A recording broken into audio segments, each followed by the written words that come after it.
누가복음 5장 누가복음 24장 1절에서 6절까지 읽습니다. 누가복음 24장 1절에서 6절까지 읽겠습니다. 안식 후 첫날 새벽에 이 여자들이 그 준비한 향품을 가지고 무덤에 가서 돌이 무덤에서 굴러 옮겨진 것을 보고 들어가니 주 예수의 시체가 보이지 아니하더라. 이로 인하여 근심할 때에 문득 찬란한 옷을 입은 두 사람이 곁에 섰는지라. 여자들이 두려워 얼굴을 땅에 대니 두 사람이 이르되 어찌하여 살아있는 자를 죽은 자 가운데서 찾느냐? 어찌하여 살아있는 자를 죽은 자 가운데서 찾느냐? 여기 계시지 않고 살아났었느니라. 갈릴리에 계실 때에 너희에게 어떻게 말씀하셨는지를 기억하라. 2017년 뜻깊은 부활절날 함께 예배드리게 된 것이 축복입니다. 교회에는 큰 두 절기가 있습니다. 부활절과 성탄절입니다. 이 두 절기를 중심으로 우리 신앙생활이 봄, 겨울로 이어지게 됩니다. 오늘은 여러 가지 순서가 있기 때문에 설교 말씀을 좀 짧게 전하겠습니다. 기독교를 일컬어서 무덤 없는 종교, 그렇게 말합니다. 인도에서 두 순례자가 길을 가다가 만났는데 다정스럽게 가다가 갈라지는 길에서 한 사람이 말했습니다. 나는 이슬람 교인인데 저 사우디아라비아 이슬람 성지에 마호메트의 무덤에 참배하러 간다. 그랬더니 다른 한 사람이 그 참 이상한 일이요. 당신은 사리가 분명하고 똑똑한 사람 같은데 죽은 사람을 섬기러 가세요? 내가 믿는 예수님은 무덤이 없수다. 죽어서 부활하셔서 무덤이 없는 분을 나는 믿습니다. 살아있는 분을 믿으셔야지 죽은 분을 믿어가지고 되겠습니까? 그렇게 헤어진 얘기가 있습니다. 말레이시아는 이슬람 국가입니다. 말레이시아에 5대 가문이 있습니다. 5대 가문이 말레이시아를 거의 이끌어가다시피 합니다. 근데 말레이시아는 이슬람 신앙인이 기독교로 개정하려면 재판을 해야 됩니다. 재판에서 판사가 인정해줘야 이제 기독교로 바꿀 수 있습니다. 그 나라는 우리 말하는 주민등록증에 자기 종교를 써놓습니다. 그 종교가 대대로 물러가는 거지요. 아예 출생신고에 기독교, 이슬람교, 불교 써놓습니다. 그런데 5 가문이 말레이시아를 이끌어가는데 그 중에 한 족장이 성지순례 사우디아라비아 마호메트 무덤을 참배하러 갔습니다. 사우디아라비아에서 그 비행기에 내려서 메카로 가는데 택시 대절을 했습니다. 그런데 택시 운전수가 건장한 분이 수염을 이렇게 기른 분이 택시 운전수를 했습니다. 그래서 어디로 모실까요? 그러니까 우리 마호메트 교주님 성지순례 왔으니 메카로 가주세요. 그런데 운전수가 운전하면서 왜 죽은 사람을 믿습니까? 죽었다가 살아난 자를 믿으셔야지요. 죽은 자를 믿으면 죽음으로 끝나겠지만은 죽었다가 사신 자를 믿으면 자기도 살게 되는 거 아니겠습니까? 차근차근 설명을 하니까 이슬람 국가에서는 기독교를 전도하면은 그거는 법적으로 고발감입니다. 이제 종교 경찰이 따로 있어서 그런 사람들은 감옥에 데려갑니다. 이분은 이슬람에 충실한 사람이니까 그 얘기 듣고 화가 나서 메카에 내려가지고 경찰에 신고했습니다. 이렇게 생긴 택시 기사가 왜 죽은 자를 믿느냐? 부활하신 예수님 같은 분을 믿어야 살아있는 신앙이 될 거 아니냐? 감히 그런 얘기를 했습니다. 하니까 경찰에 비상이 걸렸습니다. 그래서 그 분이 만난 분의 그 인상착의 그걸 이렇게 다 그려서 그걸 뭐라 그럽니까? 그대로 그려서 전부 돌렸습니다. 택시 운전수 뭐 다 이 사람을 찾아라. 우리 말하면 뭐 간첩이다는 식으로 찾아라 했는데 택시 기사 중에 그런 사람이 없다는 거예요. 응? 그 이상한 일이다. 분명히 내가 그 택시 타고 오면서 그 사람한테 내가 예수 얘기를 들었는데 그리고 이제 그냥 말레이시아로 돌아왔습니다. 근데 말레이시아에 와서 자기 친구 크리스찬이 있었어요. 크리스찬 집에 갔더니 택시 기사 사진이 벽에 걸려 있는 거예요. 응? 이 사람이 왜 여기 있냐? 그러니까 자기 친구가 자네 그분 아시나? 그래 내가 사우디아라비아 성지순례 갔다가 내 택시 운전했는 택시 기사다. 나한테 왜 죽은 사람을 믿느냐 그래서 내가 화를 냈더니 담담하게 죽었다가 살아나신 자를 믿어야지 죽은 자를 믿으면 되겠냐 그랬다. 그래서 내가 경찰에 신고까지 했는데 이런 사람이 없다 하더라. 그런데 여기 있네. 이 누구냐? 응? 너 그 친척이냐? 그래서 아니야 우리 예수님 사진이야. 예수님 사진 우리 화가 그린 수염이 톱술한 사진 있지 않습니까? 그걸 보고 자기 택시 기사란 거예요. 하도 신기해서 자기가 그때부터 알아봤습니다.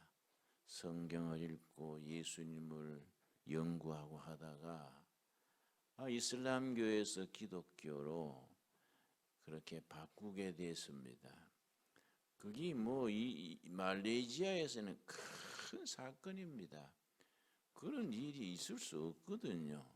그 사람이 한 가문 전체가 기독교로 개종하겠다 그러니까 재판이 열리고 뉴스 특집에 나오고 근데 자기는 나는 그 사람 예수란 분 말이 맞다 이게 나는 죽은 자 마호메트가 유명하지 훌륭하신 분이지만은 예수님의 말씀이 맞지 않느냐 그 죽은 사람 우리가 무덤에 참배하러 다니지 않느냐 나는 내 영혼이 살기 위해서 죽은 자는 고만 믿겠다. 죽었다가 사신 예수를 우리 가문은 믿겠다. 그래서 그 재판에서 이겼습니다. 그래서 그 가문 전체가 기독교로 개종했습니다. 한 30년 전에 일어났던 실화입니다. 오늘 성경 본문 보면은 안식 후 첫날 새벽에, 이때 안식일은 토요일입니다. 토요일이 지난 다음 날, 그러니까 주일이지요. 일요일 갖고 말하지 않습니다. 일요일은 말은 안식 교도들이 그렇게 흉을 봅니다마는 로마의 태양신을 섬기는 날이 일요일입니다. 월요일은 달신 섬기는 날. 그래서 일요일, 월요일 그렇게 나갑니다. 그런데 우리는 일요일이라 그러지 않고 그거는 로마 사람들이 태양신 섬기던 날이니까 주일 그럽니다. 예수님이 부활하신 날을 우리가 안식일로 정한 겁니다. 그런데 유대인들은 토요일 지금까지 섬기니까 안식 후 첫날 새벽, 주일 새벽이지요. 여자들이 그 준비한 향품을 가지고 무덤에 가서 돌이 무덤에서 굴러 옮겨진 것을 보고, 옛날이나 지금이나 여자들이 신앙이 좋습니다. 예수님의 제자들은 3년간 같이 따라다녔으면서도 예수님이 잡히니까 36개 도망쳤지요. 그 12제자 도망치는 모습 생각만 해도 웃음이 나요. 베드로는 악담하면서 예수님을 부인까지 했습니다. 그런데 여자들은 예수님이 숨질 때까지 십자가 밑에 있다가, 그러고 안식 후 다음 날 새벽에 남 보지 않을 때 향유를 가지고 무덤을 찾아갔습니다. 왜냐? 그 무덤 시체에다가 향유를 칠하면은 방부제가 됩니다. 옛날 그 에집트 때부터 미라 할 때 향수 뿌리자, 그 향유를 뿌려서 시체가 오래가도록 하지요. 예수님의 시체에 향유를 뿌려서 시체가 빨리 안사하게 하려고 새벽에 부인들이 향유를 가지고 갔는데, 그날은 우리하고 무덤이 다르지요. 굴을 파가지고 그 시체를 넣고 굴 입구에 큰 돌을 막아 놓습니다. 그런데 다른 복음서에 보면 여자들이 가면서 걱정을 한 겁니다. 그 돌을 누가 옮겨줄까? 다 큰 돌을 막아 놓기 때문에 우리 힘으로 그 돌을 못 옮길 텐데 걱정하면서 갔는데 돌이 옮겨져 있었습니다. 그리고 묘 안에 들어갔더니 예수님은 안 계시는 거지요. 어떻게 된 일인가 당황할 때 천사가 일렀습니다. 5절 말씀, 24장 5절 우리 함께 읽겠습니다. 여자들이 두려워 얼굴을 땅에 대니 두 사람이 이르되 어찌하여 살아있는 자를 죽은 자 가운데서 찾느냐? 산자와 죽은 자입니다. 산자와 죽은 자. 왜 살아계신 분을 죽은 자 시체로 찾느냐? 예수님은 살아나셨다.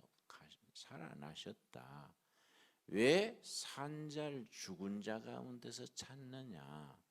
지금 또 지구상에 인류가 많습니다. 한 70억 되지요. 딱 둘로 갈라집니다. 산자와 죽은 자. 우리 살아있지만은 우리는 죽음에서 면제된 사람입니다. 아멘 하십니까? 무덤을 이기시고 부활하신 예수님을 믿는 사람들에게는 죽음 자체가 사라진 겁니다. 우리는 이 땅에 살아있다가 숨지는 날 천국에서 영원히 살게 됩니다. 산자와 죽은 자로 갈라지는 거이지요. 왜 산자를 죽은 자 가운데서 찾느냐? 그리고 6절 말씀, 여기 계시지 않고 살아나셨느니라. 갈릴리에 계실 때에 너희에게 어떻게 말씀하셨는지를 기억하라. 예수님께서 내가 첫째 날, 둘째 날은 왕따 당하고 고난 당하고 죽임 당하고 묻히는 날이지만은 제3일에 살아나리라 말씀했지만은 제자들 귀에 안 들어온 거예요. 그게 무슨 말씀인가? 그 이해를 못한 거이지요. 그러니까 예수님이 부활하신 뒤에 천사가 기억 안 나냐? 살아 계실 때 뭐라 그랬느냐? 3일 뒤에 부활한다 그러지 않느냐? 이 초대교회의 신앙 고백은 딱 한 가지입니다. 예수 부활하셨네. 예수 부활하셨네.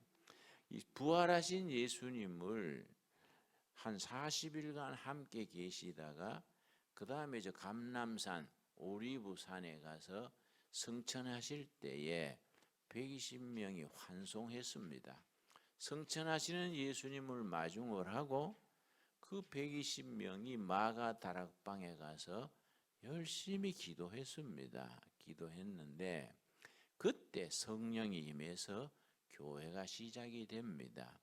예수님이 부활하심으로 우리 기독교는 이제 정식으로 출발하게 된 거지요. 우리 신앙적인 신앙 고백은 4가지를 기둥으로 합니다. 4기둥 중에 한 기둥이라도 상하면 우리 신앙에는 병이 드는 겁니다. 첫째는 창조신앙, 둘째는 땅끝까지 우리와 함께 하시는 임마누엘 신앙, 세 번째는 십자가 신앙, 네 번째가 부활 신앙입니다. 이 4기둥을 축으로 우리 신앙 고백이 이루어집니다. 우리 한번 복습합시다. 첫째는 무슨 신앙이라고요? 창조 신앙. 두 번째는 임마누엘 신앙. 지금 또 우리 부활하신 주님이 우리와 함께 하신 줄 믿습니까? 예, 이 아멘이란 이 중요한 겁니다. 세 번째 뭡니까? 십자가 신앙. 네 번째 부활 신앙. 예, 부활 신앙 이 4가지 신앙이 딱 건물의 4기둥처럼 이루어져서 거기서 이제 교회를 이루는 신앙 고백의 기초가 됩니다. 그래서 120명의 예수님을 마중하고 성천하신 예수님을 마중하고 나서 마가 다락방에서 열심히 기도를 했습니다. 사도행전 2장 1절입니다. 사도행전 2장 1절 말씀. 열심히 기도를 했는데 그때 오순절이 온 줄도 모르고 열심히 기도하는데 모르는 사이에 오순절이 벌써 왔습니다. 오순절 성령이 임재하셔 가지고 교회가 시작된 이제 날이 사도행전 2장 1절입니다.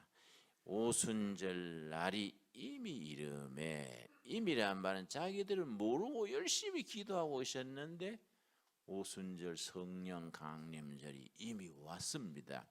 저희가 그들이 다 같이 한 곳에 모였더니 마가 다락방에 모여서 열심히 기도하고 있었는데 2절 호련히 하늘로부터, 요점입니다. 하늘로부터. 기독교 신앙은 하늘로부터 시작돼서 하늘로부터 마치는 겁니다. 하늘로부터, 갑자기 하늘로부터 급하고 강한 바람 같은 소리가 있어 그들이 앉은 온 집에 가득하며 오순절 성령이 임재하시가지고 하늘로부터 부활하신 예수님의 영 성령이 임하셔서 성령 충만하게 돼서 담대함을 가지고 예루살렘 시내에 나가서 전하기 시작합니다. 초대교회 성도들이 전했는 전도의 핵심은 딱 한 가지입니다. 예수 부활하셨다. 예수 부활하셨다.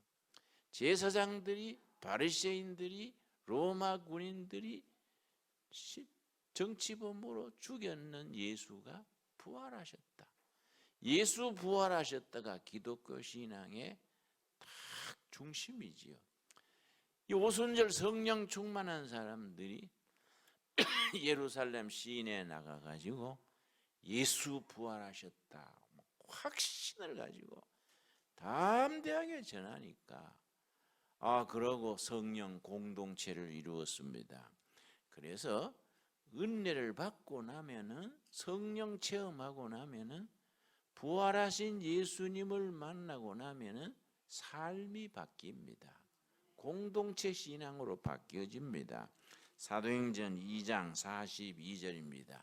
사도행전 2장 42절. 부활 신앙이 위대한 삶의 질을 바뀌는 겁니다. 42절. 그들이 사도의 가르침을 받아 서로 교제하고, 교제했다는 말 여러분 뭐 간식 먹은 걸로 떡을 떼며 뭐 떡 나눠 먹은 게 아니고 성찬 예식을 말합니다.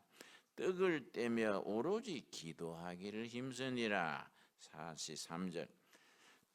사람마다 두려워하는데 사도들로 말미암아 기사와 표적이 많이 나타나니, 부활하신 예수님의 능력으로 임하셔서 병자가 일어나고 상한 심령이 치유되고 회복의 역사, 치유의 역사, 기적의 역사가 뒤따르는 겁니다. 왜냐? 복음은 능력입니다. 복음은 능력. 헬라어 능력이 두나미스인데, 두나미스. 복음의 능력으로 삶이 변화되고 가정이 변화됩니다. 그 능력 두나미스에서 나온 단어가 다이나마이트입니다. 다이나마이트, 두나미스 비슷하지요? 다이나마이트란 말이 부활의 능력, 두나미스에서 나온 말입니다. 바위를 깨뜨리고 산을 허물어뜨리듯이 부활하신 예수님의 능력은 사람을 변화시키고 가정을 변화시키고 나라와 시대를 변화시킵니다. 부활하신 예수님의 능력으로 우리의 삶과 이 시대의 정신이 변화되는 일에 우리가 쓰임 받을 수 있게 되기를 바랍니다. 자, 44절. 믿는 사람이 다 함께 있어 모든 물건을 서로 통용하고, 구약 시대에는 신년 제도가 있어서 50년마다 전 공동체가 주인 바뀌었던 땅은 주인한테 돌아가고, 감옥 살던 사람, 종 살던 사람 다 자유를 얻어가지고 집으로 돌아갑니다. 그리고 빚졌던 거 전부 없던 걸로 탕감됩니다. 참 50년마다 희년이 있습니다. 이스라엘 역사의 희년 제도를 잘 지킬 때는 나라가 탄탄했습니다. 어리석은 지도자 왕들이 등장해서 바알신 섬기고 희년 지키지도 않고 가난한 사람 억압하고 부정부패가 일상화되면서 나라가 약해져서 침략을 받고 포로로 끌려가고 비극이 일어났습니다. 그런데 구약 시대에는 법에 따라서, 율법에 따라서 50년마다 희년을 지켰는데, 신약에 와서는 성령 받은 사람들이 자발적으로 자기 걸 내놓고 가난한 사람 도와주고 네 거 내 거 없이 다 공동체 이루어서 하니까 이걸 자발적 희년 그럽니다. 자발적 희년. 구약 시대는 율법적 희년이지요. 신약 시대는 자발적. 그래서 영어로는 자발적이 보른털입니다. 보른털이. 보른털이 the year of 요벨. 자발적 나팔의 해. 왜 나팔의 해라 그러냐면은 50년마다 다 희년이 시작될 때 마을마다 나팔을 뚜 하고 붑니다. 나팔 불면 전부 1년 동안 전부 토지도 사람도 안식에 들어갑니다. 가축대도 안식에 들어갑니다. 사흘에 노루나 산토끼도 안식을 해야 되는데, 뭐 산돼지한테 가서 산돼지 여러분 1년간 우리 쉽시다 한다고 뭐 꿀꿀 갈지 않는단 말이에요. 산짐승은 어쩔 수 없지요. 그러나 가축은 집에서 하루 동안 안 먹이는 겁니다. 그걸 스스로 괴롭게 하는 날, 금식하는 날이라고. 성경의 금식은 다 자유롭게 하는데 그 속죄일 하루는 스스로 괴롭게 의무적으로 금식하는 겁니다. 금식하고 나서 이제 희년으로 들어가는 거지요.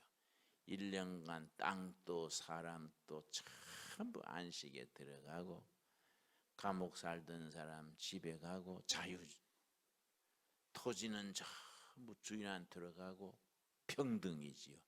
자유와 평등이 이루어지고 빚 있는 거 다 없던 걸로 하고 새로 시작하는 거예요. 새로. 참 귀한 제도지요. 어떤 성경학자가 인류의 미래는 이 성경으로 돌아가야 된다. 성경의 희년 제도로 돌아가면은 인류의 미래는 대안이 된다 그랬습니다. 그 희년이 신약에 와서는 자발적 희년이에요. 성령 받고 나니까 저절로 자기 거 내놓고 니 거 내 거 안 따지고 서로 돕고 사는 겁니다. 45절 말씀. 또 재산과 소유를 팔아 각 사람의 필요를 따라 나눠주며 날마다 마음을 같이하여 성전에 모이기를 힘쓰고 집에서 떡을 떼며 기쁨과 순전한 마음으로 음식을 먹고, 여러분 더도 말고 덜도 말고 우리 교회도 그런 분위기, 그런 영적인 교회로 세워 나갈 수 있게 되기 바랍니다. 그래서 그렇게 되니까 예루살렘 시민들이 소문나는 거예요. 47절 뭐라 그랬습니까? 하나님을 찬미하며 또 온 백성에게 칭송을 받더니 주께서 구원받는 사람을 날마다 더하게 하느니라. 저절로 교회가 부흥이 된 거지요. 부활 신앙을 가지고 담대하게 전하고 함께 모여서 성찬 예식 되고 교제하고 니거 내거 없이 그렇게 사니까 사람들이 그렇게 축복을 하고 박수를 치고 뭐 사는 게 뭐 기쁜 거지요. 그러니까 예루살렘 시민들이 그건 교회로 모여든 거지요. 이런 부흥의 역사, 부활 신앙의 역사가 우리 중에 일어날 수 있게 되기를 바랍니다. 자, 사도행전 2장 1절에 부활 신앙을 감대하게 전하게 되는 출발점이 오순절 성령 충만이 임하면서 이렇게 교회가 이제 왕성하게 됐는데 2장 1절 읽습니다. 오순절 날이 이미 이름에 그들이 다 같이 한 곳에 모여서 열심히 기도하고 있었는데 이미 오순절 성령의 역사는 한 사람 한 사람 마음속에 임하여 있는 겁니다. 한 가정 한 가정이 예수님을 호주로 모실 때에 벌써 그 가정의 성령의 역사는 하늘로부터 임해 있는 겁니다. 부활하신 예수님의 영 성령께서 그 가정에 와서 머물러 역사하는 겁니다. 여러분, 우리 교회가 시작될 때에 둘의 교회가 시작될 때부터 벌써 부활하신 예수님, 예수 부활하셨네 위대한 메시지가 살아 역사해서 이 제단에 성령께서 오셔서 하늘로부터 임하여서 뜨겁게 새롭게 우리를 복되게 이끌어 주실 줄로 믿습니다. 여러분 믿어야 돼요. 믿어야 됩니다. 그 예수님이 뭐라 했습니까? 내가 세상에 다시 오는 날 세상에 믿는 자를 보겠느냐. 세월이 갈수록 믿는 자는 점점 적어진다. 내가 다시 세상에 오는 날 믿는 자를 보겠느냐. 여러분 2017년 우리가 새로 교회를 위해서 아래로 내려왔는 얼마나 기념할 날입니까?